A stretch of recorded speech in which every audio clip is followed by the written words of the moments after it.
Hey everyone, and welcome to Almost Cancelled. I am Peter, and today I'm going to be talking about Hawkeye, episode 1 and 2. It's called Never Meet Your Heroes and Hide and Seek, the episodes respectively. And I bundled them together because I felt like these Marvel shows haven't necessarily had that much meat on them per episode, so I felt like it would be an easier discussion with myself if I could pull on both episodes at the same time. So I've not been in a great place with Marvel this year. I've not liked or been kind of underwhelmed by the vast majority of their output. I thought WandaVision started pretty strong, but was kind of a bit of a weak ending. And then the other shows they brought out this year, I didn't like that much. I didn't like Black Widow that much, and I didn't like Shang-Chi. So I have not had a good year when it comes to Marvel Cinematic Universe material. I'm kind of fatigued a little bit. I also think they're kind of bland a lot of the time. But I do like the Hawkeye comic that this series is primarily basing itself on, if not story per se, although it does have some story things in there, like the Tracksuit Mafia, Pizza Dog's in there, of course, from the comics. But I do like the character of Kate Bishop a lot, and I like Haley Steinfeld a lot. I don't like Jeremy Renner well enough as Hawkeye. Like I have no strong opinions in the matter. And it looked fun, more, it looked more fun to me. It was more appealing to me from the trailers and stuff than a lot of the other Marvel stuff that's been coming out recently. And I've not seen Eternals yet. I'll wait until it's free. I'm not I'm not going to see that in theaters. I'm good. But I wanted to try this out, so I watched the first 2 episodes, and of course, like all the new pilots I try now are influenced by the patrons at $10 and up tiers. So thank you to them for putting this on the to-do list. But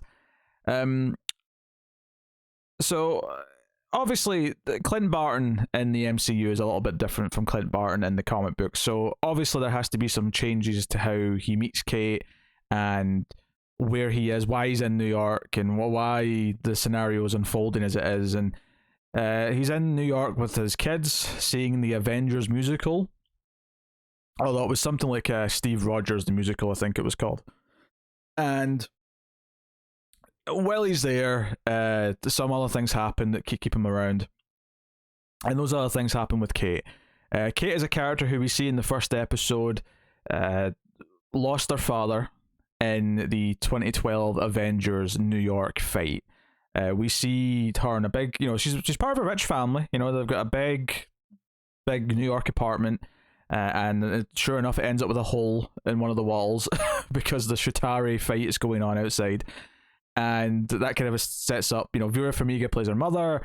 We jump ahead to present day where she gets kicked out of university, kicked out of college, because she does a fancy trick shot with her bow and arrow, because she when the hole in the building happened, she actually sees Hawkeye do some of his moves from the first Avengers movie, and he actually saves her. The Shatari like speed flying bike thing that he blows up was actually about to go for her in the original Avengers movie. So it kind of like tries to weave it in a little bit to stuff we've already seen. And so I think the biggest appeal for this show, unless you're just like a Marvel completionist and you want to like watch everything and whatever, I think the biggest thing is that Haley Steinfeld is delightful, and she's been delightful in most of the things she's been in, and I think she's kind of perfect for Kate Bishop, because Kate Bishop has that kind of same wit and that same type of character. That's why when she was cast as Kate Bishop, everyone kind of cheered about it, because it was like such a perfect match made in heaven between actor and character. And she is definitely the linchpin for all of this show so far. And I would say extend that to her and Clint's interactions being the core thing about this show that makes it all work. The actual plot, the actual like what are the villains up to, is okay. Not to get too controversial with my with my phrasing, it's just okay. It's not as, it could be worse, and it has been worse in other Marvel stuff where I actively detest anytime we're doing anything with plot. I think the fact that we have 2 characters that I like following this helps a lot. Whenever they interact, it's usually a good time. Clint's whole thing where he's almost got like a bit of a Die Hard vibe about him, where he doesn't want to be seen as a hero. Well, one of the character things that sets up with him throughout episode 1 is that, he is a celebrity to a point, and he has to deal with that, and he doesn't really seem to feel comfortable with it. He doesn't like interacting with people. He just feels embarrassed and weirded out when he's given a free meal because he's Hawkeye. And it's kind of awkward, and you can kind of see that. And this is an interesting direction to take with him. He just wants to be a family man. That's kind of what he wanted before. His family all disappeared, and he ended up getting dragged back into everything. The actual plot of the first couple episodes, though, unfolds on two sides. One side is that Kate's soon-to-be stepdad, Lalo from Better Call Saul, who is about as trustworthy in this as he is in that. He's great. He's fantastic in Better Call Saul, and he's good in this. But the character inherently is just not as interested in this. He's a bit more two-dimensional in this. He's probably the villain. Although I'm kind of thinking that Vera Farmiga is actually just as villainous, if not more so. To be honest, I feel like we're heading to a reveal that Kate's mum is like crime boss lady number one, and her owning a security company is just like a giant smoke screen, and like also very useful to help other criminals, that you would imagine. So interesting stuff to a point, but like Kate's spying on him at a party where she just found out they're engaged, and he's bidding on various things that like the black market has procured from the Avengers compound that got blown up in Endgame. And one of the items they have is the Ronin suit that Hawkeye wore in between movies. And when the tracksuit mafia show up and cause a ruckus, Kate grabs it and ends up being seen on the news wearing it. Now, they don't see it's her, but they see someone wearing it. They think the Ronin's back. And this is what brings in Hawkeye. This is what brings in Clint to come and find out who she is. The first episode only ends with like them meeting for the first time. Episode 2 is really where, and this is probably why they put out the first two together in a lot of ways, is because you don't get the actual relationship that is going to be the selling point of this entire show until episode 2. That's it. I think the first episode does a good job of making Kate likable and like giving us enough sort of like disgruntled Clint trying to just get around in the world and wanting to be with these kids but being pulled into something. Like, those vibes I think were there. I think the other thing that this show's got going for it versus the other Marvel stuff is, and this is going to sound superficial, but honestly, just being in New York in the Christmas season is such a help at just giving this a little bit of atmosphere. One of the biggest problems I have with most Marvel movies and TV these days is just how devoid of atmosphere. They all have this same bland look.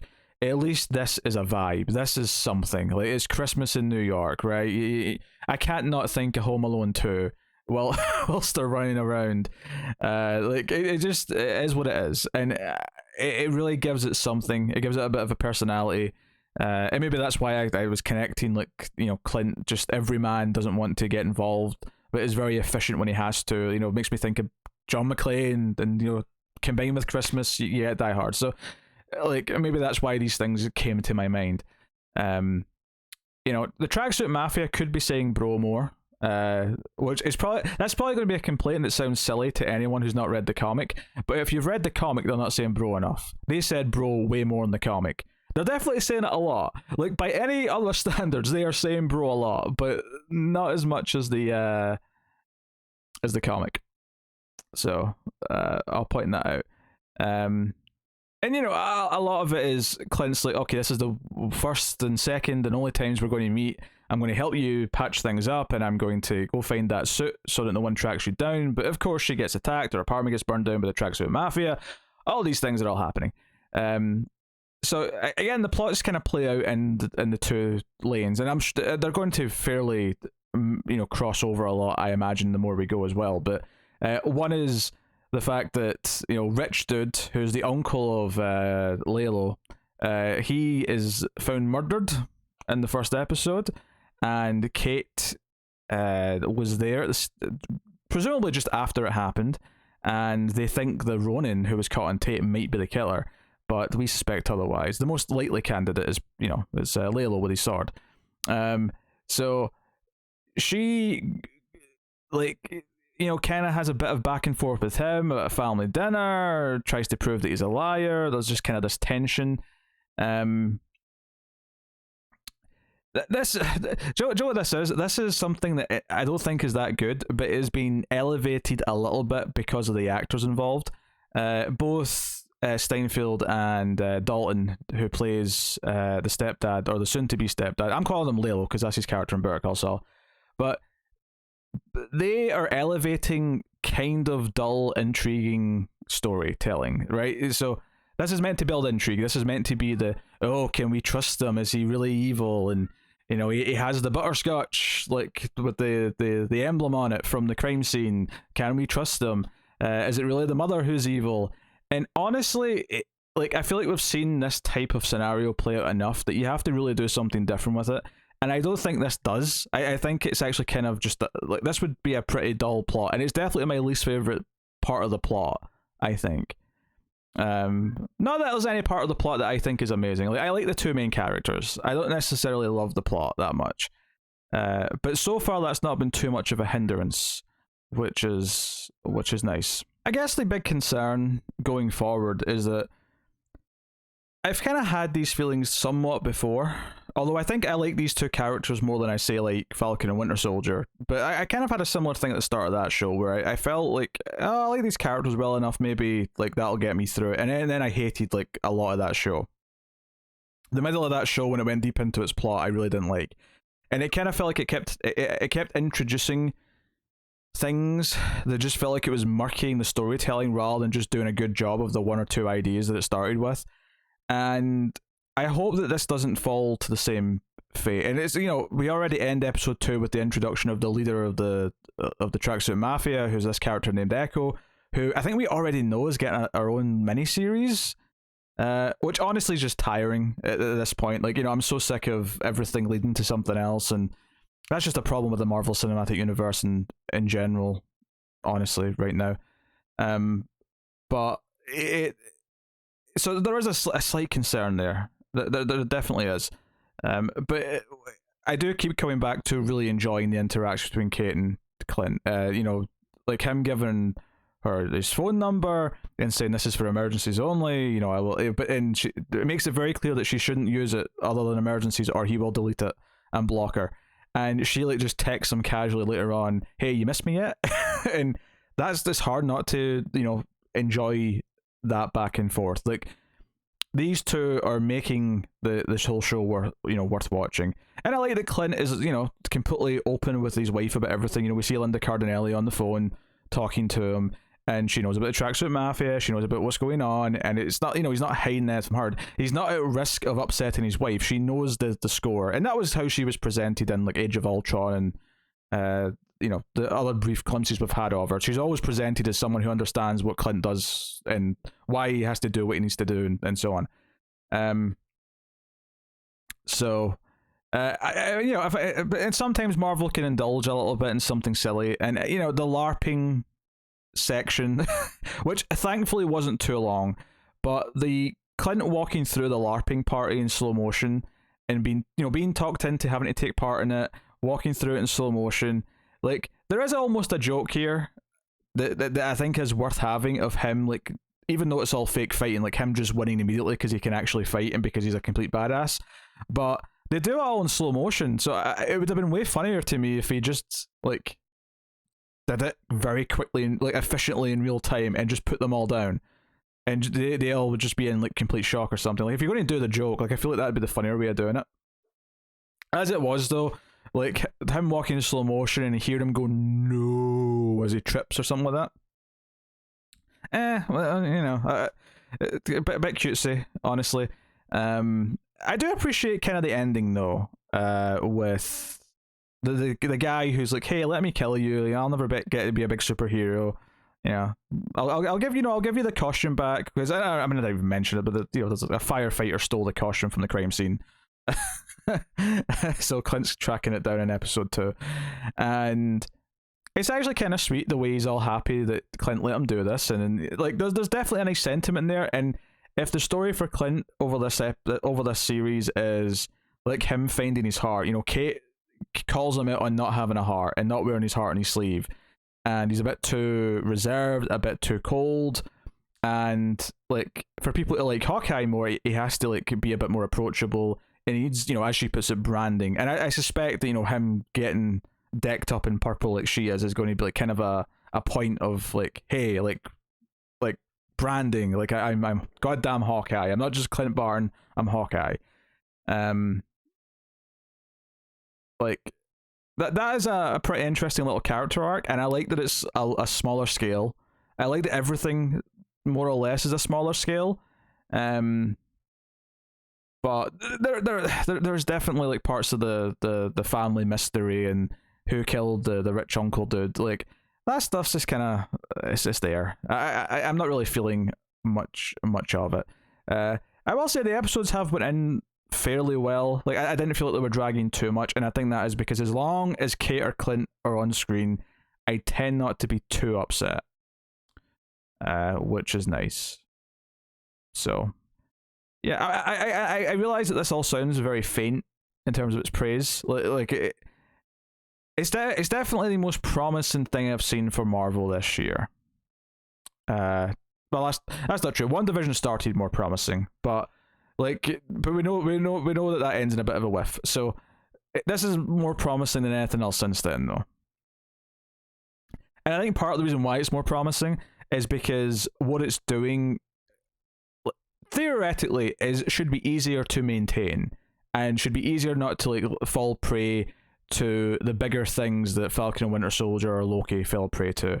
And it has the benefit of feeling like it's more about the characters than, like I feel that there'll actually be growth here. And one of the more interesting parts was like Hawkeye having like a PTSD moment when he sees the actress on the musical like portraying Black Widow, and he has this little moment of like this sadness, and it's like, oh, this is interesting. Like, maybe explore the fact that he misses his best friend. Like I almost want just a character drama of Hawkeye and his family over Christmas, maybe with some hijinks. It's almost like the actual plot is almost just like this like just this necessity that we have to have because it's a TV show. And I know that sounds like such a weird thing to say, but I think that's part of the problem I have with Marvel stuff in general right now, is that they all kind of feel like that. Like the plot, because we always have to have the characters for the next thing, and we're always there to build up and set up the next things or the spin-offs or whatever. There's an element sometimes where the main plots of each thing we watch from Marvel just kind of feel like this almost burden of having to have a story for itself. And sometimes it almost feels like it's just there to be the wrapper for the setup for the next thing, rather than being a satisfying story in and of itself. And I think, that feeling that I just said I had, where I almost just want Clint and Kate to be training and Clint to be like having nice family moments over Christmas. Like, honestly, if you told me the plot of this was going to be Clint like can't get home for Christmas, but Kate's going to like give him a lift, and it's going to be their wacky planes, trains, and automobiles adventure to get home, and then when they get home, she'll have Christmas dinner with his family. Like, that might appeal to me more. Because everything I like about this is just the characters and their interactions and the potential like of her opening his heart up a little bit.